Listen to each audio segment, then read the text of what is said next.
Welcome everyone to the video. Welcome to the channel. Um, Today's Friday again. So I'm shooting another, obviously we're shooting the podcast video today. We shoot them on Fridays.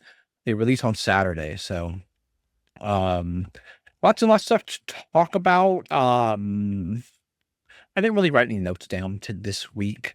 A little bit of a busy week this week for me. Um, Sales were a bit slower. They're a bit slower this week.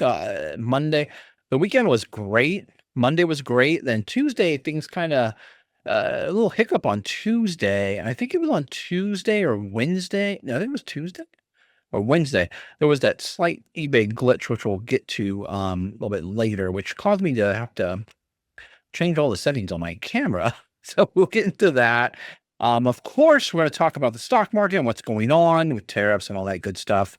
Have some new insight. I watch CNBC all the time. I have it on all the time. Not that it's influencing any of my moves or anything that I do. It's just I like to stay up to date with what's happening. And then we'll talk a little bit at the end just about diet because I am starting to eat healthier, eat healthier. And also, we got a treadmill. It was on a video. Oh, which is not out yet. It's not out yet. So it was on my regular thrifting route. And they brought out this little treadmill. And it was one I've been looking at to get, which is nice, small, compact. We'll talk a little bit about that in the future. But either way, we got it for $28. So I was like, as opposed to $500 is what it resells for. But we're putting that to use. Okay. Whiskey. Last week I mentioned I was going to pick up my favorite bottle. I did. My favorite bottle. I haven't even opened the case that it's or the little, sleeve that it comes in.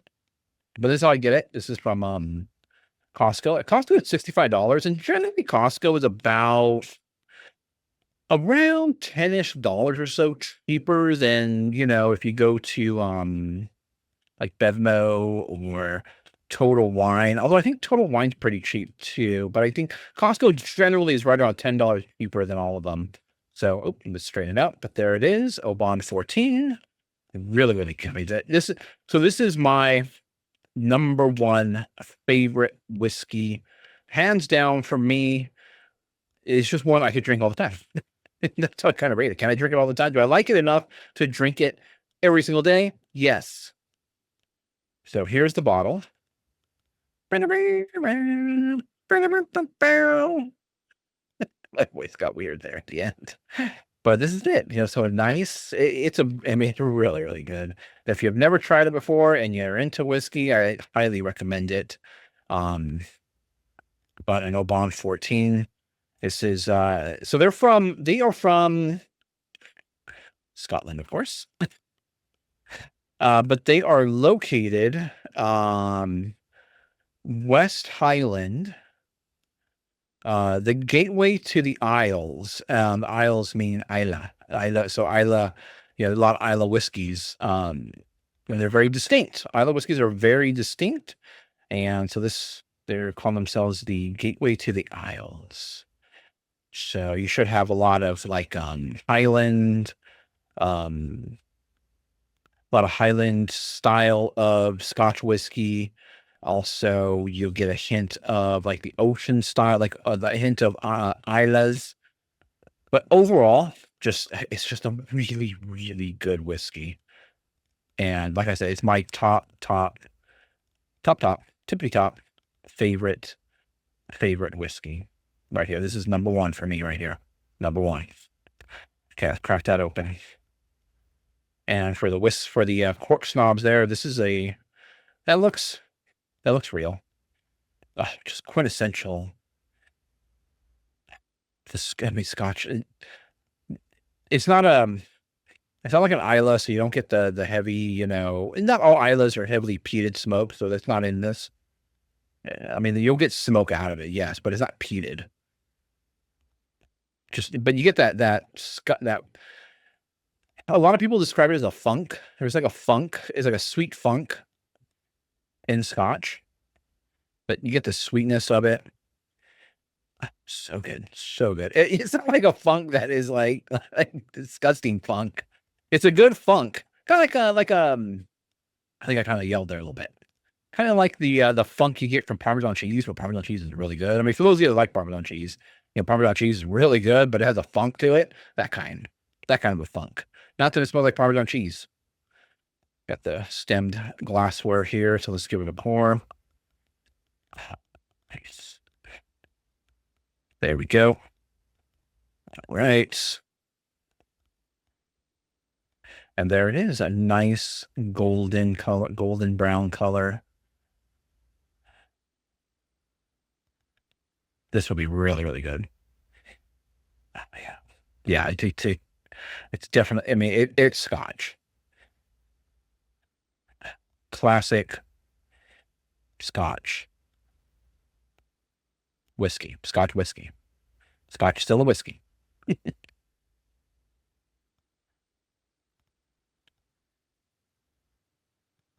Oh, yeah. Just enough, just enough of the burn to let you know, hey, I'm there. I think this is 43%. So 43%, we got 86 proof on that. So you get the burn, you get that little bit of a heat just to tell you, hey, I'm here. This me. Watch out. Then you just get hit with all just the classic Scotch flavors.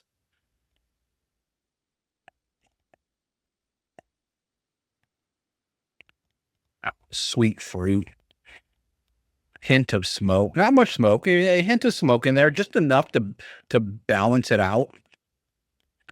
Um, I mean, there's a little bit. I mean, I don't think Old Bond is not peated, but you get a slight sense of the peat. It could be because I like other whiskeys that are peated, and so there is like an underlying like an underlying flavor to it. Yeah, it's not peated. It's not peated, but there's like an underlying kind of a flavor that I get from peated whiskeys that I really like. But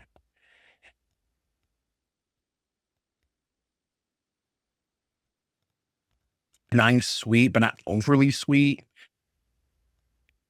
Just like, nice kind of a little bit of apple in there. Um, a little bit of just like mixed fruit, kind of like more like fruit, not so much berry fruit, but more like pear, even though I don't like pears, but pear like fruits, more in that range area there for me at least.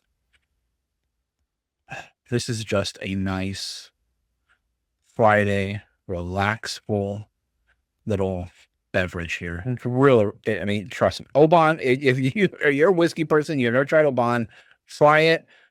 In my opinion, it'll knock your socks off with how good it is. Nice, smooth. It's not smooth where there's no burn to it. It's just a nice, like soothing elixir.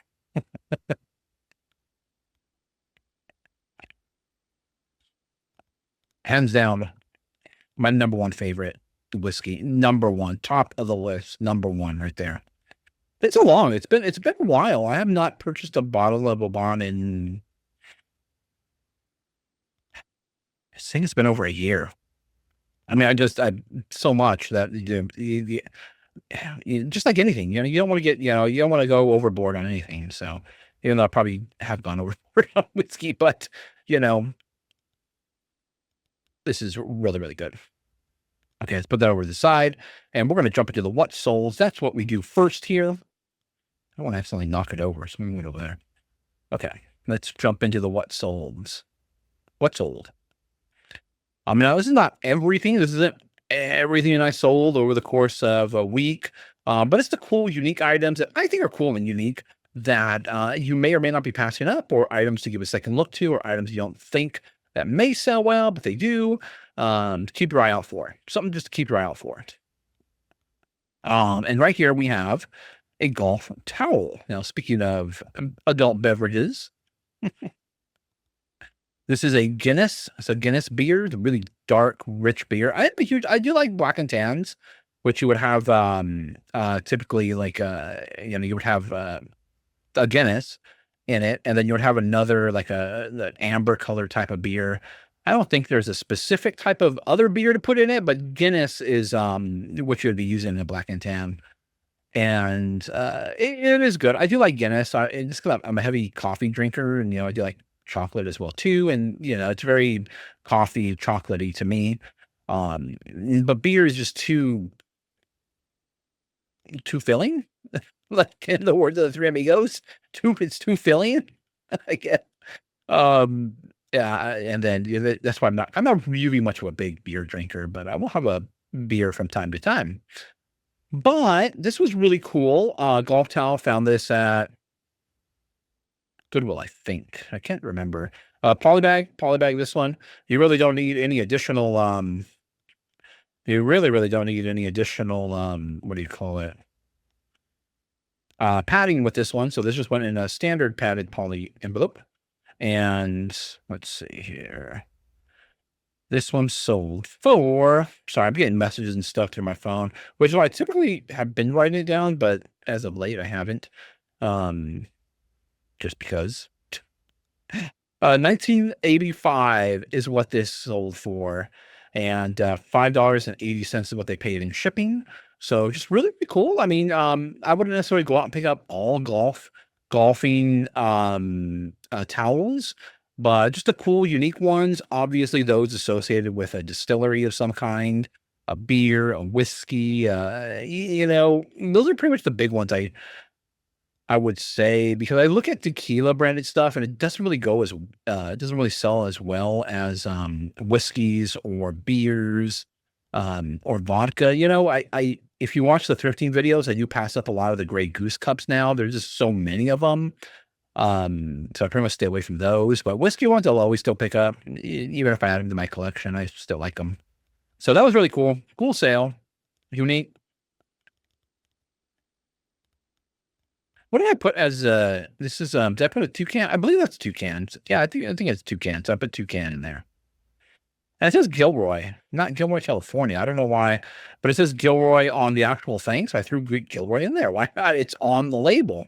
So no, these are definitely something to be on the lookout for. You don't want to pay too much.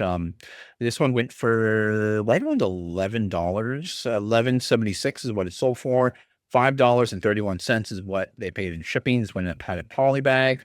And you definitely want to look out for the actual Tony's, I believe it's how it's pronounced, the actual little speaker box.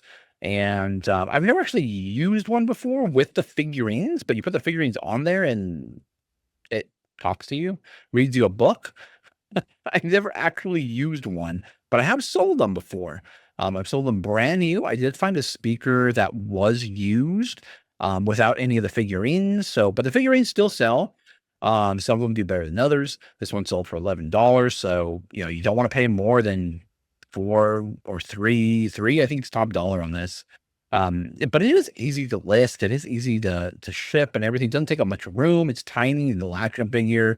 So maybe 4, maybe 5. 5's kind of pushing it, in my opinion. So really, really cool. Definitely look out for Tony's. The brand Tony is still fairly popular. I do see them in Goodwill from time to time. Brand new, but they kind of know what it is. So they do price it up. Okay, these little die cast. I made a short video on this. You definitely want to be on the lookout for die casting, not necessarily cars. There's so many die cast cars, but there are certain ones that do go for quite a bit. But I've had a lot of luck in finding planes, die cast planes that sell incredibly well and sell for good profit. This is a NASA. This is actually a X-37B orbital. So this is actually some sort of experimental design. And, I looked it up. I just double checked my work. I put it in my cart, and I believe this was priced up a little bit, like around $7 or $8. And so I wanted to be sure, because I've sold some of them for hundreds of dollars, brand new in the package. I'll typically buy them if they're brand new in the package. Typically, I won't buy them if they're not brand new, but I have from time to time if the price is right. The brand new in the package, you can pay a little bit more. Like I said, I've sold some of them for hundreds of dollars. This one here didn't go for that much. It went for 45 and probably would have gone closer to $100, but the little one of the rear, what do they call it? Wings or flaps. It was actually disconnected from it wasn't brand new. It had been opened before, and one of the little flaps or wings or tail things was actually, not connected to it. I think it just needed a little bit of glue and would have glued right back in. It wasn't broken. It was just separated from the actual plane. So I pictured it and everything, just, I explained the whole situation. I had a picture of it separated and it still sold for $45 and they paid $10 in shipping and this went in a padded poly bag. Obviously, I wrapped it up with additional bubble wrap and put it in a padded poly bag. So really, really cool. Look out for die-cast airplanes. Brand new in the package is always preferred. I think it's preferred for most things. But let me go ahead and move on to the next one. Another cool, this is all metal as well too. This is a dollhouse miniature. It is a refrigerator. And what's really cool here, you see these little the trays on the inside, those all slide in and out. So that was really cool. I mean, the detail is just amazing on this thing. And it had a good weight to it as well, too, because it was all metal. Vintage D's Delights, monitor top refrigerator, dollhouse miniature white. And this sold within about a couple of days after I listed it for $40.33. $9.31 what they paid in shipping. This was over a pound. It was like 1 pound and 4 ounces, so you have to round up to the next to 2 pounds, and this went in a padded poly bag. So really, really cool piece. It had the actual original packaging as well too. So it had the box and everything. It came in a box like a sleeve and some styrofoam. So really, really cool item. I actually have a stove top from this brand as well too. So hopefully that should go for closer to $50. I hope there's a lot more compartments and things on it. So it's really, really nice. And got them at the same time as this one. So really cool. Dollhouse. Surprisingly, one of my top performing categories is dollhouses. You wouldn't, you you pick up dollhouse. Yeah, I do pick up dollhouse stuff, but it sells. And I like the miniature aspect of things as well, too. It's kind of cool, especially all the detail that goes into these things is pretty amazing. Okay, this one I just picked up recently. It took about a day to sell. And this is a little mini diskette, a 2.5-inch diskette. And this is from the Computer History Museum, which is here in San Jose. There was nothing else listed on it. There was no listings, no data for me to go on. So I kind of went off my, in my experience, I priced it at around $15 and it sold for $13.19. So I must have shot at an offer, and $5.80 what they paid in shipping when I had a poly bag. So just relying on my experience, I knew it was supposed to be like a 20 or 25 or $30 item. Even though there's none listed, you might think, oh, it's pretty rare. If you can't find anything on it, it's pretty rare, it might be valuable. But that's certainly the case. It could be that just nobody wants it. It could also be the fact that nobody's found it and listed it yet, or thought to have listed it yet. So when I saw it over at Savers, this was a Savers pickup on the wall. I was like, that's so cool. And I remember using diskettes, and even before that, the larger floppy 5.25 inch. So this stuff just kind of definitely familiar with from my childhood, and it brand new in the package, and it sold. Made some money on it. Okay, this was really cool. Retro Case Logic, for those of you that remember Case Logic, and accessories for vintage electronics. As you can see, this is for a cassette, technically for a cassette player. I think the PS1 might have helped it out, because usually this is associated with PlayStation. We do the PS1, PS2, PS3, but it had PS1 on the package, so I put it in the title. And, just a really cool retro vintage, accessory. Don't pass up just the accessories. This was brand new, even though it slides in and out of the thing, like, it could have been used and slid back in, but I checked it all out. It looked like it hadn't been used at all. And, sold for $25.50. $6.84 is what they paid in shipping. So, really, really cool. The electronics are great. Like if I would have found the cassette player, the vintage electronics, vintage CD players, that stuff is great. But the accessories for those items can be really great as well too. So cool piece. I probably would not have picked it up if it wasn't brand new or at least had the original packaging. I think that really did help the item. Now, this leapfrog stuff is kind of tricky. I know they have a lot of I see the like little leapfrog, the handhelds, and all that, which depending on the price, can do okay. And you really, really want to look this stuff up. You gotta look up to see what's good and what's not good. Because there's a lot of it out there. And this one turned out to be a good one. It's kind of cool because this ball part actually does separate from the stand. And it's obviously, teach ABCs. And it's sold for $33.38, $13.92 is what they paid in shipping. And this is really easy to ship as well too. Did I say that this get thing went in a small poly bag? I passed that over. The cassette player case went in a padded poly bag, and then the diskette thing went in a smaller poly bag, padded poly bag. This one here went in a box. This went in a 8x8x8 box.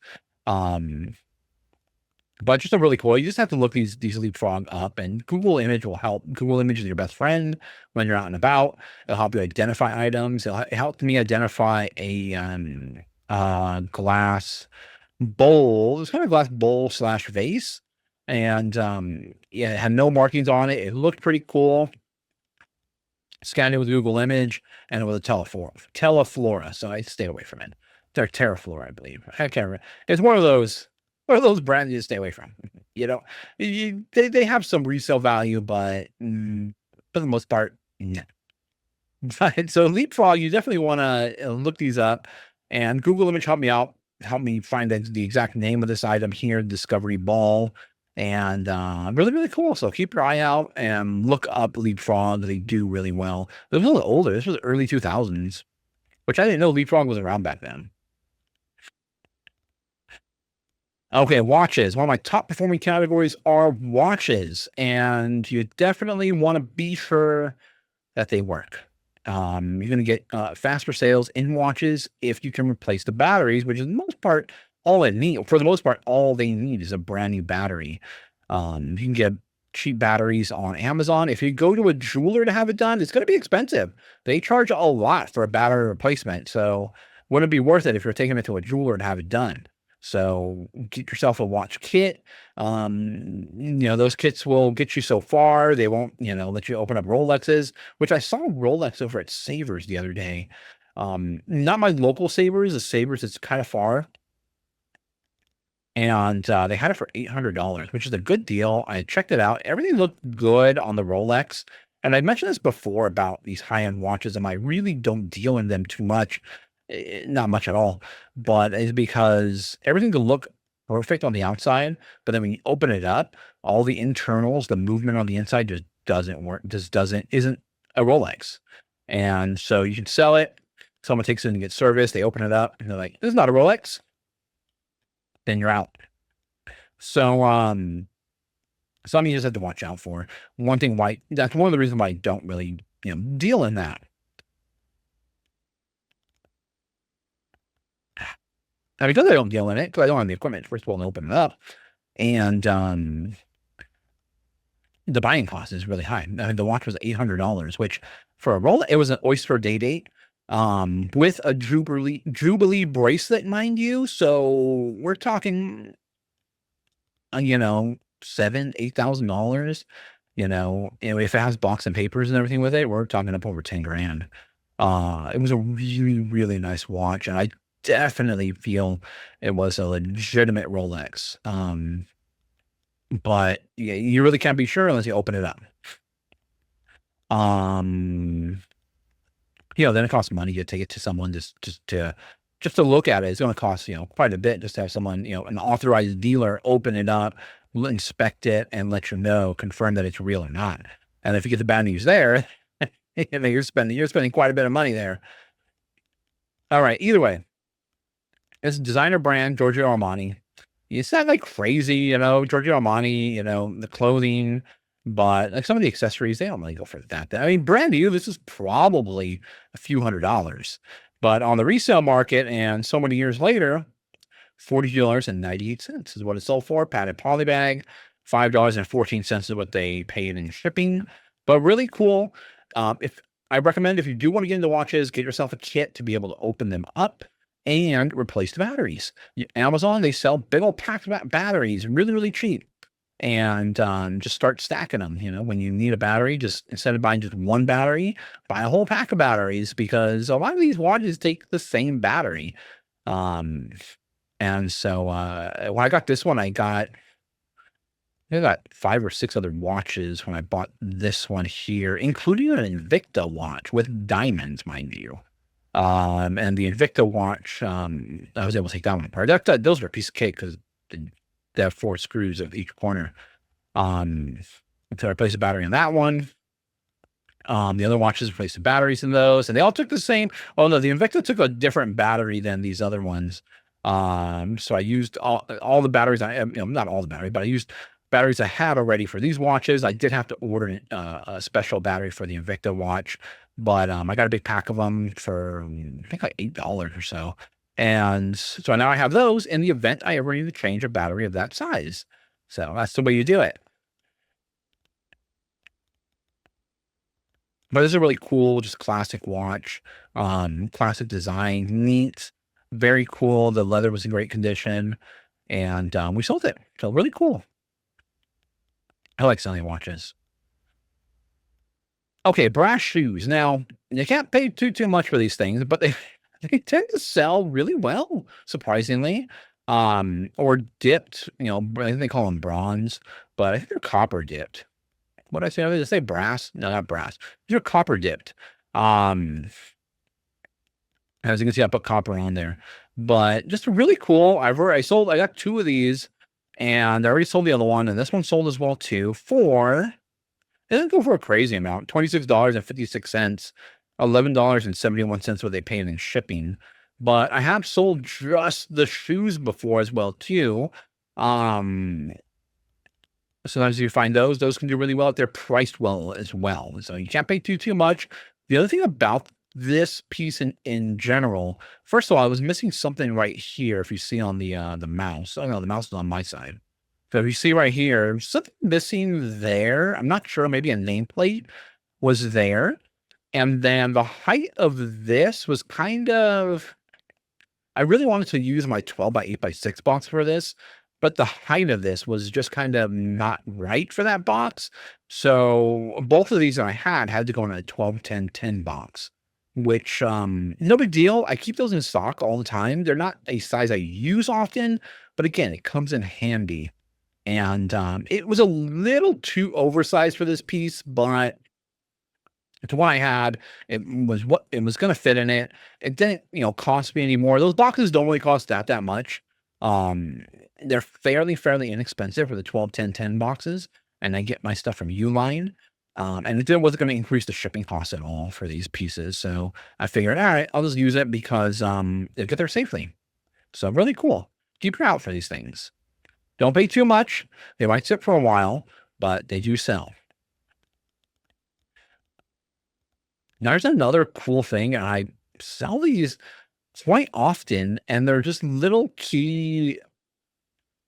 What would you call it? Like a key case for your keys, and they have little like key rings or little keychains that you can you put in there, and you take them off. And well, I tend to sell. I find that most recently, also, I sold the Brixton one, which was pretty cool, and it actually was a leather. with brass and it kind of snapped together. This one's really cool too. And this one sold for $22.33. Padded poly bag, $5.31 is what they paid in shipping. So this cool vintage stuff. People still look for this stuff. People still look for these types of you have all those modern ones out there you can buy on Amazon, but still people want the old vintage, but they want the old style, which is kind of cool. I mean, it's kind of cool in my opinion. I would never carry my keys around in this, but some people still want to, and some people still do. I think it's the last piece here. So yeah, that's the last one there. So let's get into the discussion. I got to answer a few messages here from eBay, and then we'll get into the discussion. I can't find my mouse. There it is. Okay, so last week we talked quite a bit about tariffs, stock market, all that, and that's pretty much dominating the news. But first, let's start off with the eBay glitch. That'll be a quick explanation. Slight eBay glitch, and I think the issue there was something to do with something happening over in United Kingdom, and which should have taken effect over there, but it kind of affected people everywhere, or at least in the US. And it seemed to only affect Android, people those are working on their Android phones. Apple phones seem to be fine. And the issue was, weren't able to list an item. So you have an error message saying something about business policies you're not able to apply business policies, go to a desktop browser. So it wasn't that you couldn't list, you just couldn't list from the app. So that lasted for a few hours. That for me, I'm assuming it went all overnight because by the next day everything worked itself out. I did go to the message boards, and I don't really go over there that often. Only when there's an issue such as this, and it's been, I don't even know when. I don't even know when was the last time I posted it. I just can go back and look, but I haven't posted anything in ages. And I very rarely go over there to look at anything. And a lot of complainers, in my opinion. And so I posted it over there because I figured that was a significant problem that needed to get addressed. Obviously, you can't list from your phone, and they're pretty heavily focused on the app, that they would want to know about it. And I wanted to make sure that it was known. There's also, I reported on the phone as well too. You can report it through your phone, which I did that as well. But I went on there and I put it. It's a screenshot of what I was phone, and it was all taken care of. I was able to still list items on my computer, but I had to use my camera right up there to take pictures. And because I like to, or I think you should use the little square if you're taking pictures on your phone. And one of the reasons why I like taking pictures with my phone, because you can switch between the long view and then I don't know what the aspect ratio is, maybe 16:9 or something like that. But either way, you can switch to the 1:1, and it gives you that little square and nothing's cut off. And I think it provides a nice, great picture for eBay in the square mode. And so I couldn't do that because it wouldn't let me add the pictures to it. And I don't think I was trying to put the phone. I was trying to change the ratio of my phone, and I'm not sure if there is a way to change that ratio, or at least I couldn't find it in the moment. But I know how to do it on my camera, so I just took the camera out and I started doing pictures of my camera, and then just transferred over my computer and added them that way.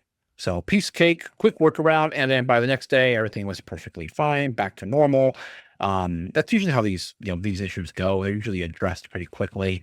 Although while I was over there on the boards, I got a chance to look around a little bit, poke around a little bit, and like I said, a lot of complainers over there. All kinds of problems that people are having and some people are messaging about problems that they said have been happening for months. And I'm like, wow, I've never experienced any of those issues. I don't know what they're talking about. I don't know. And I mean, are they true or not true? I don't know. I can't say whether they're true or not true, but to me, there's a lot. There's a lot. And then there's someone out there who it may or may not be familiar with, but I noticed they commented on mine me try to find the place or the person's website because they went by their, I guess, their website name or their blog name, or let me see here. It is oh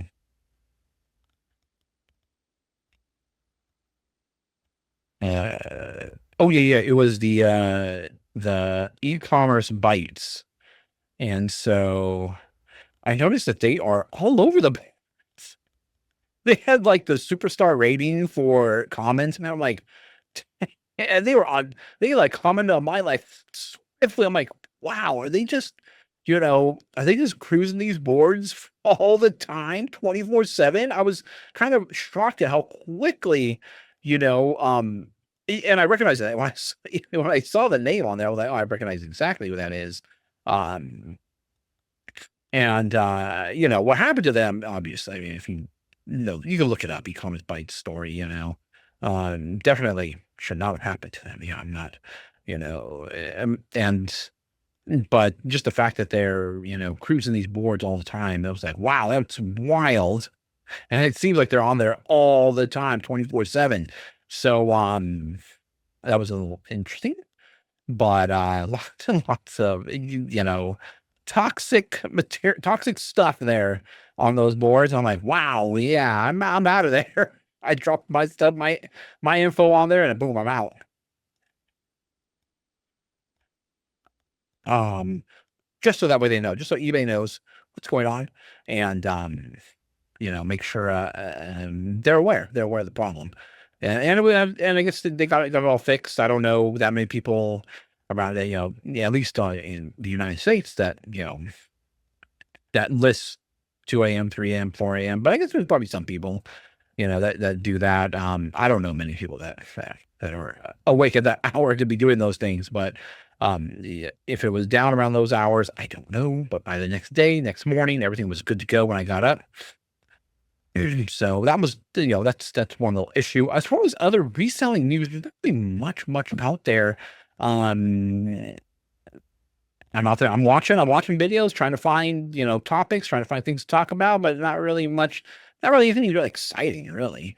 Meetups are happening and all that. If you're into meetups, um, but really, what's dominating the news is tariffs, and I talked about it, pretty in depth the last video and my thoughts and everything on that. But I was watching CNBC and Michael, no.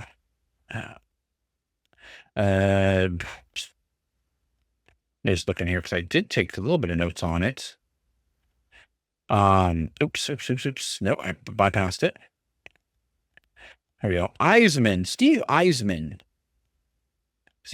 was on CNBC. They were asking him about tariffs and all this other stuff, and kind of gave an interesting point of view, interesting perspective.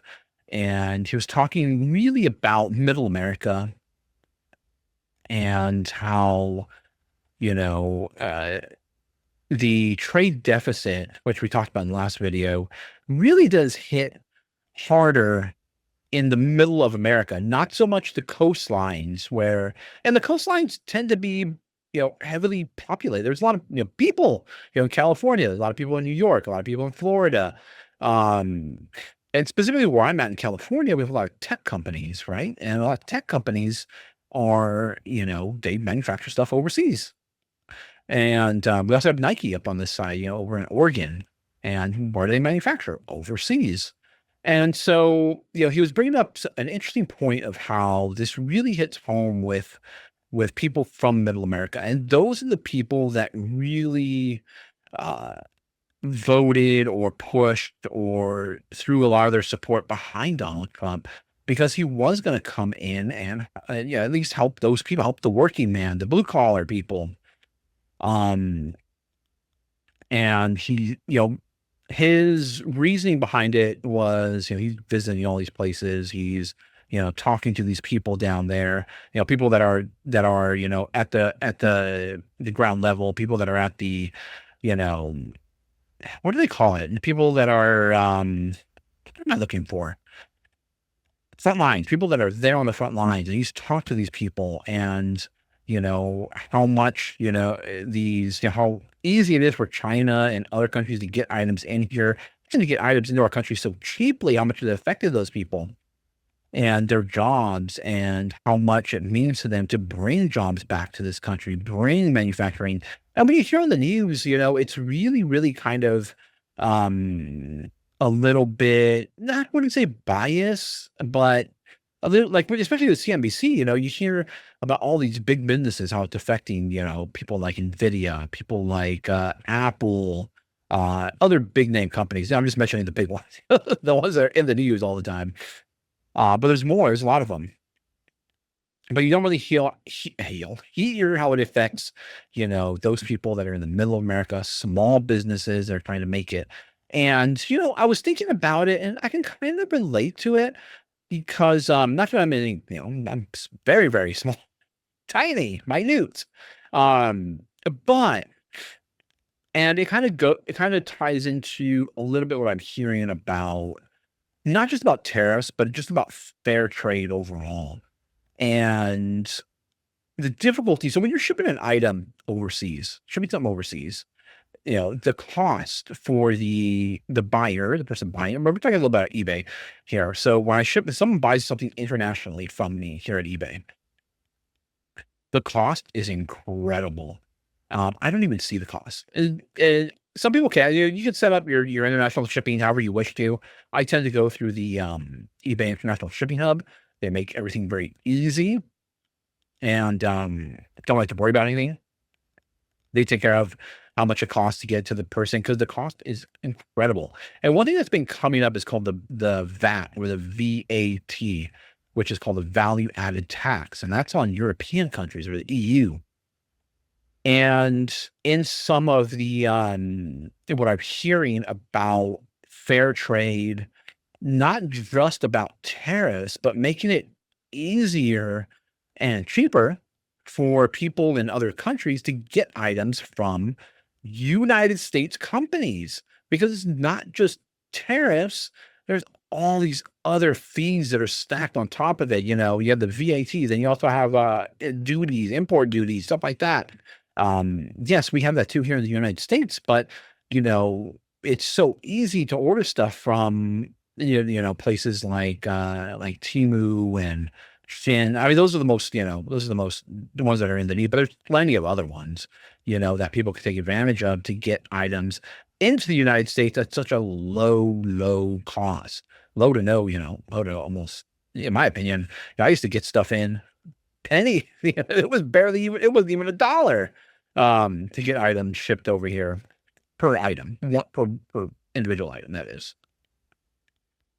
And so, yeah, obviously that rule that there's that de minimis rule, which is going away, which should help, which should definitely help.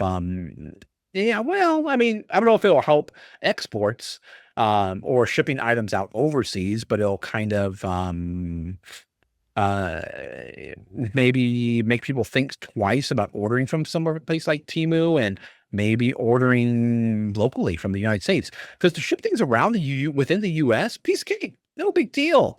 Yeah, sometimes, the shipping fees can get a little high, especially going to Hawaii or something like that.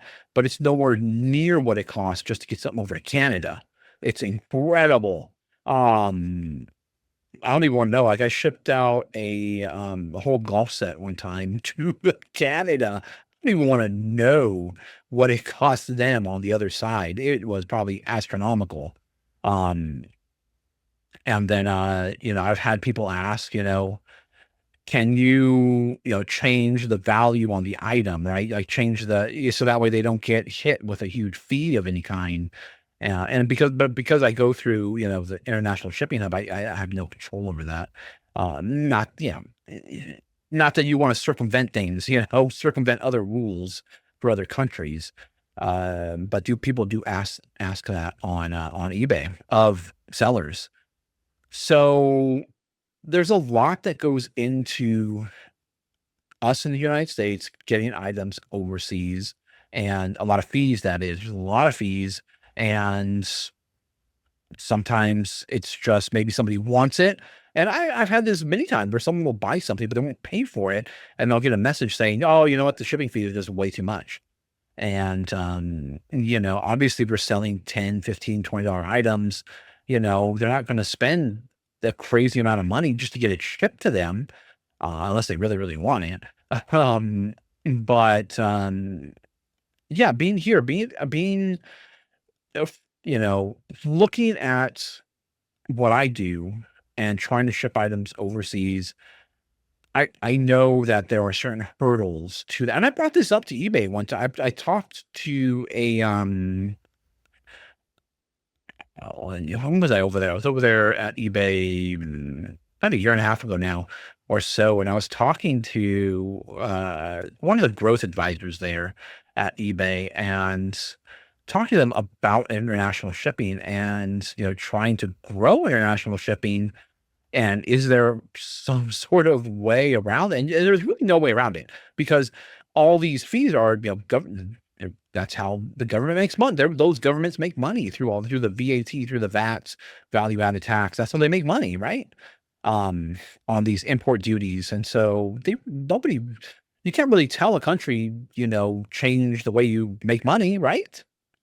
You can probably get away with, like what they're doing now with tariffs, we'll charge you the equivalent tariff that you charge us, and unless you bring it down, and you can come to some agreement on that. But other than that, I don't know if there's any way to to change. I don't know. I mean, there might be. Nothing's impossible, but his argument on CNBC, it got me thinking about that. And, you know, we've made it so easy here in the US to get items from other countries to our consumers. We made it so easy that to bring items in because, we have by population, we have the top, I think we're the third just by population base. But money wise, like individual money wise, we are the highest. And, and so we want to get things into our consumers with the least amount of resistance as possible. But not all other countries have that same exact mentality. And but on the flip side, everybody's made money along the way. All these companies that are bringing in items, they're making money. And then another interesting point that was brought up as well too was, um, especially with these crazy, these outrageous tariffs on China, it's getting out of hand. So just real quick side note is, all these tariffs, these wild, ridiculous, hilarious, in my opinion, hilarious. Like I said in my last video, um, so comical that, they were dropped, dropped to a baseline of 10%, put on a 9-day hold. So, yeah, it was really, really a fight against China was what it was primarily. And, and the fight against China. And then, so I lost my train of thought there. It's why I need notes. It's why I need notes because I lose my train of thought from time to time. Um, but trying to using tariffs uh, as a way to bring countries to the negotiating table and hopefully try to break that resistance from the resistance that is between getting items from the United States out to other countries, not just, the tariffs that are part of it, but also the VAT for the EU and or whatever import duties are at other countries. I don't know what they are, but and people are well aware, consumers in the other countries are well aware of this, and there are ways to circumvent these things. And there are, it's kind of weird because you'll get to know it the more you ship things online, ship things out.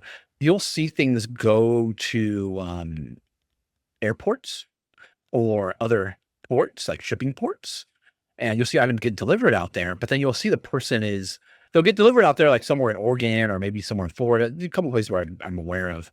And but you'll see the person's located in another country. And so they're trying to also work to circumvent, all these incredible fees.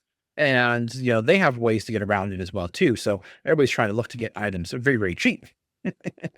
And why not, go the easy route and just, I drop it off in my post office and it goes through eBay and then it gets shipped out there for, a somewhat low price. So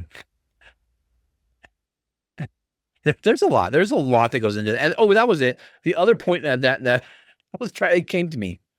The other point I was bringing up about these tariffs on China is, at some point these tariffs get so high, companies are going to have to charge consumers so much that they're not going to be able to import as much anymore. And so this could affect dock workers, which are blue collar workers. This could affect them as well too. So yeah, there's just a lot of stuff involved here. As far as the stock market goes, and one recommendation that's always made is, right now there's so many swings in the stock market. One day it's up, one day it's down, and it's all because of tariff news. It's all because of tariff news, and it's just way too volatile right now. So a lot of the advice is just take a step back and not jump into a volatile environment, because it's hard to predict. It's hard to predict things. Obviously, if you're more of a very long-term type of investor person that wants to just put it there and leave it there, yeah, you wait for the lows, you wait for the dips, right? You wait for the dips and then you buy on the dip and hopefully it goes up over time. But things are very volatile right now, and they're very volatile because of tariff talk and anything that comes out of the administration, then, people take it and run with it, good or bad. And then it's just a wild environment, right? A wild, wild environment. This whiskey gets imported. This stuff gets imported. There might be, I think there were tariffs. I think there were tariffs on it already from Donald Trump's previous presidency, but I'm not 100% sure on that. Okay. Enough of that, and I think that's all I really wanted to talk about is in regards to that is just, the Eisner. I think pronounce his name. Eisner. There's an Eisner out there too. Eisman. And his perspective on things that, that Donald Trump is really, really fighting for middle America and or small businesses to try to make it easier for people like us, people like me, to be able to ship something out. Like I've bought and sold these glasses before, be able to take these glasses and ship them to somebody in a whiskey lover over in Scotland or something, at a reasonable rate, not an outrageous rate, because trust me, it is outrageous how much it costs to get simple, small items out of this country to another country. It's crazy. Okay. And driving those prices, driving that, not prices, driving those fees, driving those fees down, not just driving the tariffs down, but the overall, everything that goes into shipping an item out to those countries. Okay. Like Canada, it should be pretty easy. Just get some, it's right there. It's not too far. It's just right over the border, but the fees are just wild. Wild. And let's really quickly just move on to dieting, exercise. Because I picked up a in my channel, I can talk about whatever I want. That's what I feel like talking about right now. Because there's really no reselling. As far as, like I said, there's really nothing to talk about reselling wise. Everything's business as usual. But and diet does play a role in things. You want to be healthy. You want to be. We're out there walking and talking and trying to find items, lifting things. Oh, that's good. Really good. Um, but I'm starting to, really focus on myself and really start to watch what I eat. And not like I used to. Now, I know it doesn't look it, but I used to be in great shape, and I really, really worked out every single day. Took one day off, and then ate, monitored everything I ate. And I see a lot of people, nowadays, they're looking for the secret to losing weight. They're trying different diets, and keto has been one that's been, popular for several years now. And then there's the carnivore diet, which is kind of a part of keto, more extreme version of keto diet. And keto diet, I believe, I mean, it kind of comes from, it's been around for a while, but I think the popularity kind of stems also from the old Atkins diet, if you're familiar with that. Now, and keto itself is considerably older than that as far as the diet or the practice of it. And it comes actually from the medical field, and it was a way to treat people with seizures, to reduce seizures in people. And the what it why they would tell people to go on a keto diet, is so the primary fuel for your body is glucose. And what is glucose? Glucose is sugar. It breaks down carbohydrates into glucose, and then that's what fuels your body. That's the fuel for your body, and that's the primary source of fuel for your brain. And so the idea is to starve your brain of its primary fuel source, of its primary fuel source, and put it in starvation, really, to decrease brain activity. And there are other sources. There are other, things your body can do to produce. Your body's not gonna, stop working if it doesn't have glucose, but it will have alternatives. And but the alternatives are not the primary fuel, not the fuel source it needs and wants. So therefore, your brain goes into a state of reduced activity.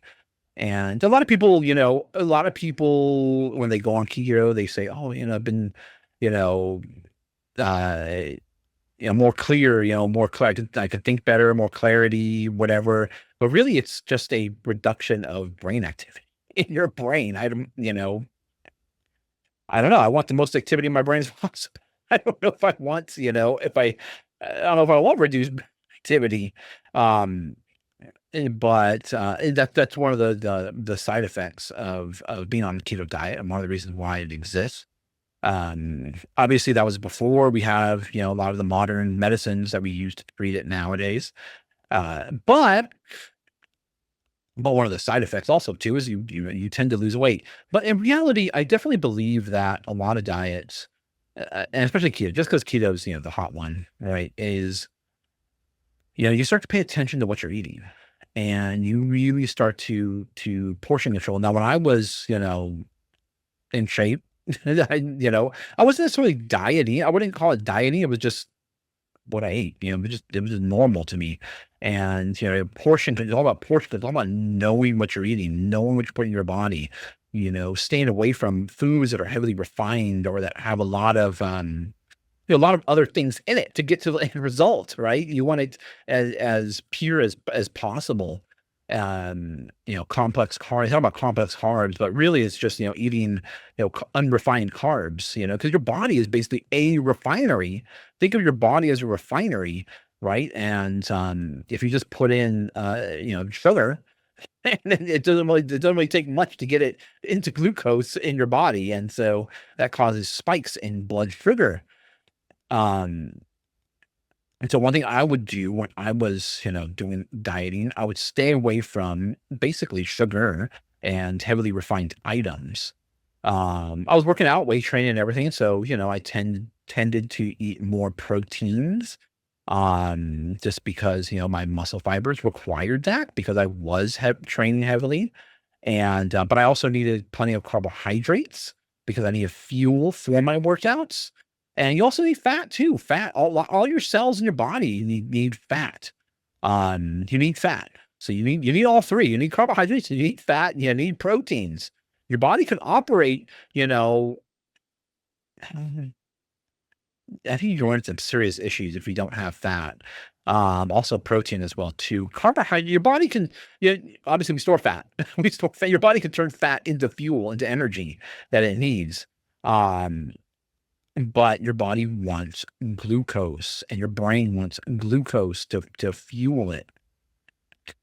But if you manage it properly, and I used to manage it very, very properly, you get great results. And a lot of people, I used to get asked all the time, if I was on, steroids or anything like that, what I took, but it wasn't anything like that. The only thing I would take, and a secret to, if you are a weight trainer into bodybuilding, powerlifting, is something called NO. You might see it at all these stores, GNC and all that is NO, nitric oxide.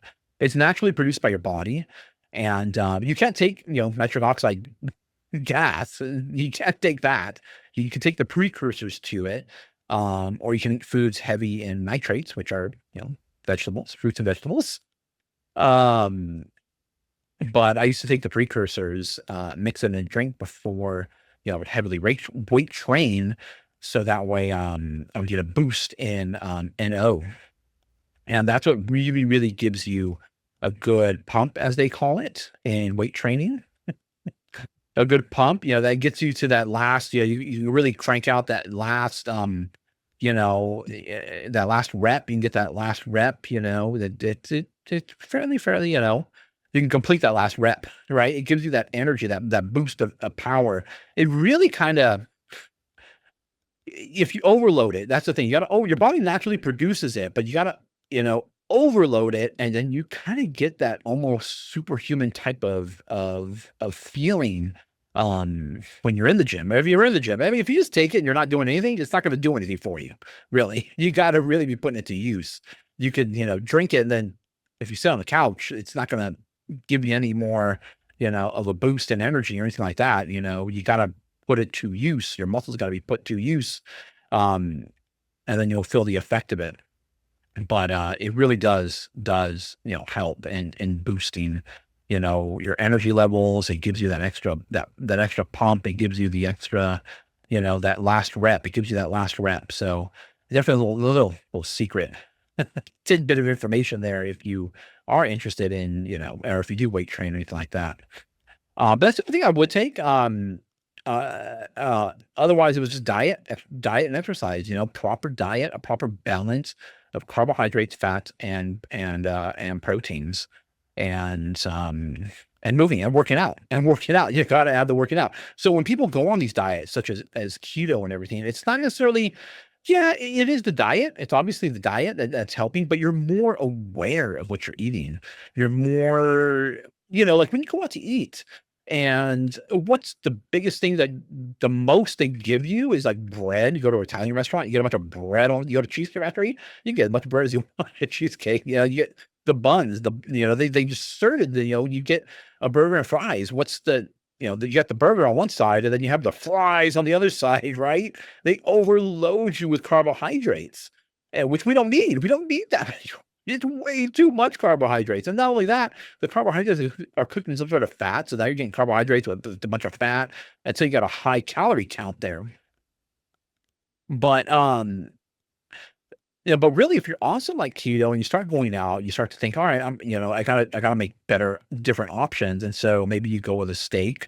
And typically the proteins and the fats are more expensive. So they tend to serve you less of that, or it's more expensive to get it. So you think twice about it. You might go for that, you're like, oh man, I really want that, that 12-ounce steak, but it's, so it's $5 or $6 more. I'll go for the 10-ounce, right? Um, and so you tend to eat less of it. And so you get the steak, you're like, oh, I'll get the steak. And then, let's say you get a, loaded mashed potatoes or, potato with all the fixings on it. You're like, and potatoes are really that, potato, that gets into your bloodstream very, very quickly. So it is something I tended to stay away from. But they are good though.